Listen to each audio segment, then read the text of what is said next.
કતાર ગામનો એક યુવક સભા ભરે સુરતમાં. હવે એ સભા ભરતો હતો. હવે બન્યું એવું કે એના ફાધર, એના કાકા, બધા જોઈન્ટ ફેમિલી હતું. સંજોગોના આધીન એના ફાધર ધામમાં ગયા. એના ફાધર, યુવક સત્સંગ કરતો હતો, એના ફાધર કાકા સત્સંગ નહોતા કરતા. એટલે કાકાને કોઈ એવું, પણ અત્યારે તમે જુઓ છો હળાહળ કળિયુગ ચાલી રહ્યો છે, ક્યારે કોની મતિ બદલાઈ જાય એનો આપણને ખ્યાલ નથી.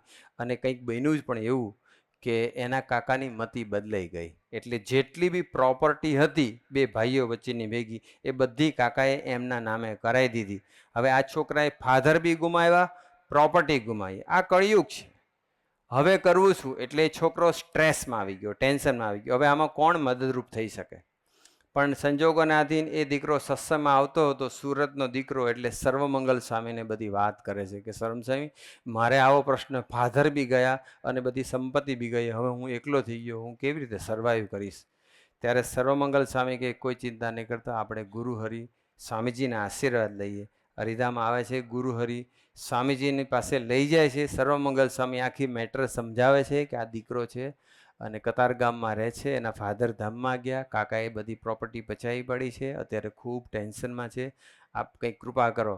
ત્યારે સ્વામીજી એક જ પ્રશ્ન પૂછ્યો, જો પાવર ઓફ સત્સંગ કેટલો બધો ઇફેક્ટિવ છે, અથવા સત્સંગનો પાવર કેટલો બધો છે, અથવા જો નિયમિત સત્સંગ સભા ભરતા હોય તો ભગવાન અને આવા ભગવાન ધરક સંતના કેવા આશીર્વાદ મળે છે અને આપણા કેવા કામ થાય છે.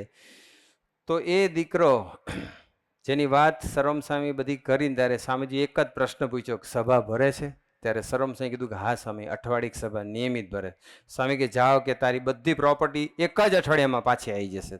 એટલે કીધું, સર્વમ સ્વામી ગણાયું કે દીકરાએ કીધું કે 20 થી 25 લાખ એના ભાગે આવતા હતા. સ્વામી કે 20-25 લાખ જે આવવાના છે એ બધા તારા અઠવાડિયામાં પાછા આવશે. તો કેવી રીતે આવશે? તમે જસ્ટ બુદ્ધિથી વિચારો, કેવી રીતે આવે? એના કાકા સત્સંગી તો હતા નહીં, એના કાકાને પાસે કોઈને મોકલ્યા તો હતા નહીં કન્વિન્સ કરવા માટે, તો કઈ રીતે આવી શકે?